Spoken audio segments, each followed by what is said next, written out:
Christine Brennan is after making a suggestion for why DeWanna Bonner maybe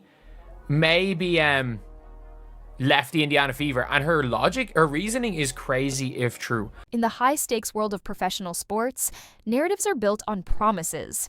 And this season, no promise was bigger than the one the Indiana Fever made when they signed DeWanna Bonner. She was supposed to be the final piece of the puzzle, the veteran rock standing beside the phenom Caitlin Clark. But instead of a glorious chapter, her story in Indiana became a mystery. After just 9 games, one of the league's most decorated players simply disappeared, leaving a void filled only by whispers and rumors. The team gave a simple explanation: personal reasons. But a stunning theory from a top journalist suggests the truth is far darker, exposing the crushing reality of what it truly means to exist in Caitlin Clark's orbit.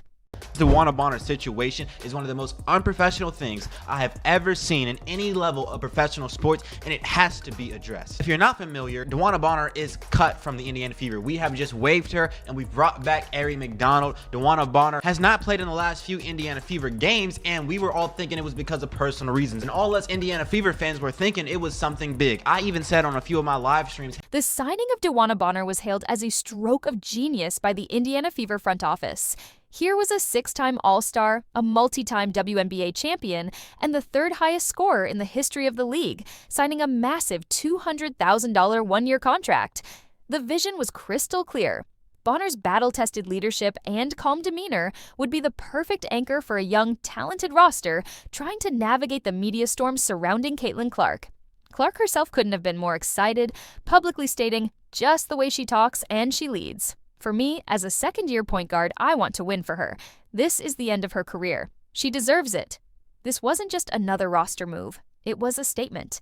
The Fever were building a team not just to compete, but to win, with Bonner as their veteran cornerstone. Yesterday that DeWanna Bonner had no intention of coming back to the Indiana Fever. So initially we were wondering, hey, what is the reason? And the media has been feeding us this lie. The main reason why DeWanna Bonner is dipping out is because she wants to be in a starting position, and maybe she's mad about Lexi Holt outperforming her. Maybe she's mad about the fact that she's not getting the position of Natasha Howard on the team, and she's just been benched because she has not been playing well. They've also been saying that the fit is not well because she's a very slow player in a team that likes to play really fast. These are good concerns, and these are true probably to a certain extent, but that's not the end of it. What they've been trying to hide is the fact that DeWanna Bonner is leaving to go play with her. But from the very first tip-off, the on-court reality didn't match the off-court hype. Something was visibly wrong. Bonner, a player celebrated for her scoring prowess and clutch performances, seemed a step behind the pace, almost hesitant. Her averages plummeted to a mere 7.1 points and 3.8 rebounds per game. Respectable for a role player, but a shadow of what a player of her caliber should produce. After starting the first 3 games, she was unceremoniously moved to the bench. For a future Hall of Famer who had just cemented her legacy as a top 3 all-time scorer, being benched wasn't just a strategic adjustment, it was a public declaration that the grand experiment was failing. The cracks were no longer just visible, the entire foundation was starting to shake. As much as Christine Brennan does very much lean anti-WNBA, she's still Christine Brennan. Like, I know a lot of people want to say, oh, Christine Brennan is this, Christine Brennan is that, but at the end of the day, Christine Brennan is Christine Brennan. She is arguably the most important female sports journalist of all time. Then, she vanished. Without any warning, ahead of a crucial game on June 13th, the team announced Bonner was taking an indefinite leave of absence for personal reasons. The statement was vague, clinical, and offered no timeline for her return. Days bled into weeks, and the silence from both the team and Bonner's camp was deafening. As the Fever continued their season, a bizarre void remained. Fans and media were left in the dark, fueling wild speculation online. Was she injured? Was there a falling out with the coaching staff? The lack of information created a mystery that overshadowed the team's on-court performance. Finally, the silence was broken with a bombshell announcement. The Indiana Fever had officially waived DeWanna Bonner. The partnership that promised so much had imploded, leaving everyone to wonder what could have possibly gone so wrong so fast. So here's what she said about DeWanna Bonner. Look at DeWanna Bonner, and there's reporting on her, and I don't have any inside reporting.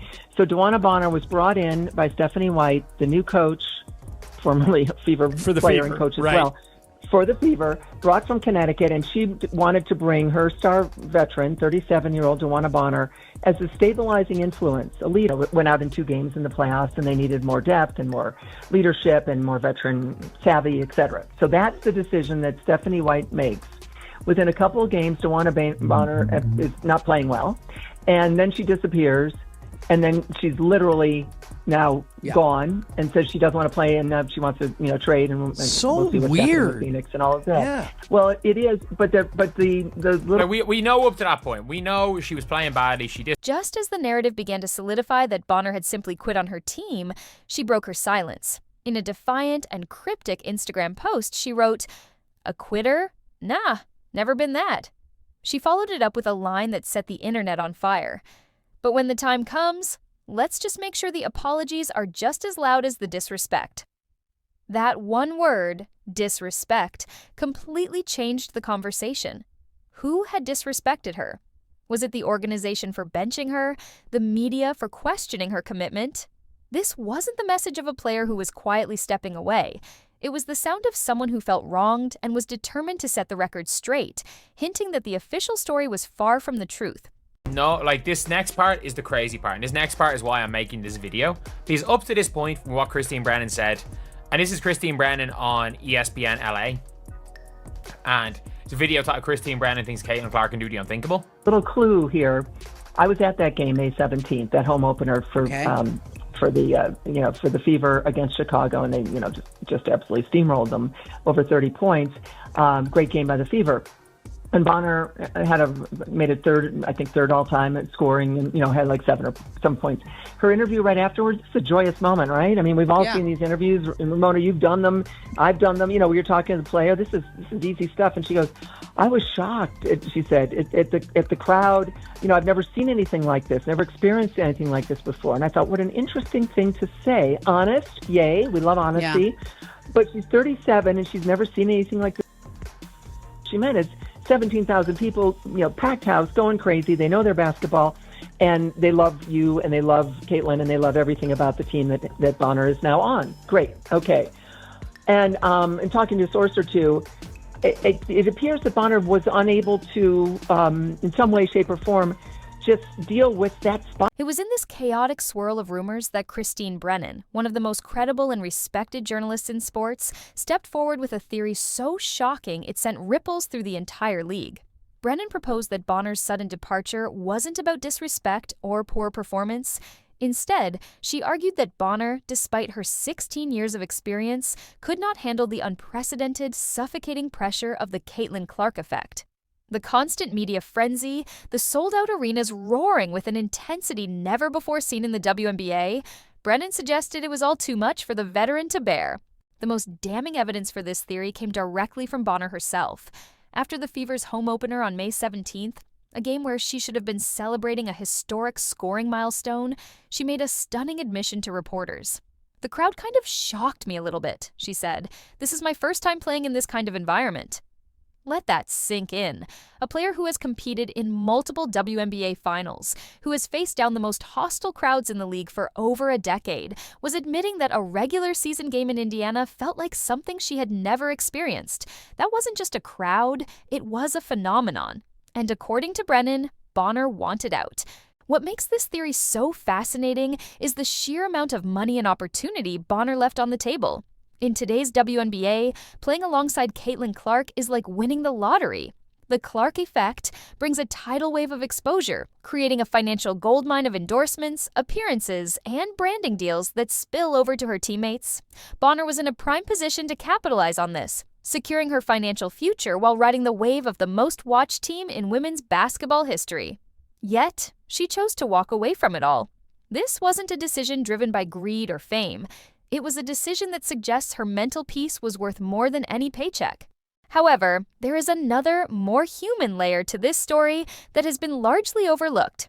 DeWanna Bonner is married to another elite WNBA athlete, Alyssa Thomas, who stars for the Connecticut Sun.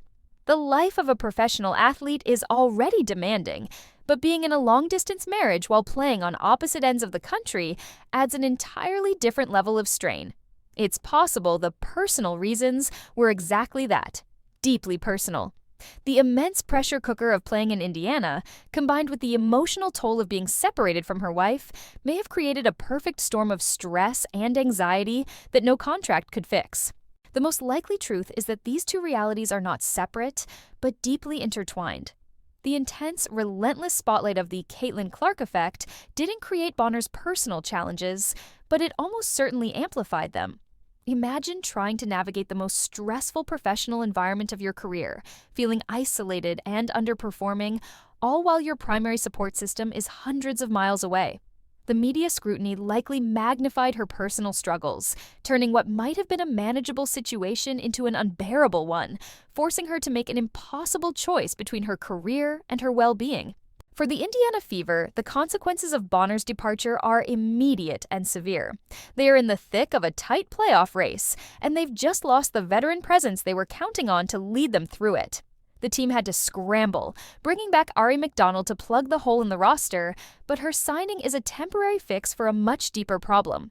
Now, the remaining players have to pick up the pieces, trying to rebuild chemistry and find a new leader in the middle of a grueling season.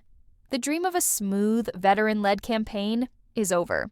Ultimately, DeWanna Bonner's dramatic exit serves as a profound warning sign for the entire WNBA. The league is evolving at a breakneck pace, and the level of attention brought by stars like Caitlin Clark has created a new, high-pressure reality. This new era demands a different kind of mental fortitude and ability to thrive amidst constant noise and scrutiny. Bonner's story is a cautionary tale that not every player, no matter how talented or experienced, is built for this new world.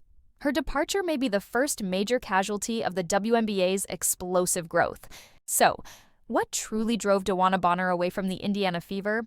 Was she a legendary veteran who simply couldn't withstand the unprecedented pressure of playing in a superstar's shadow?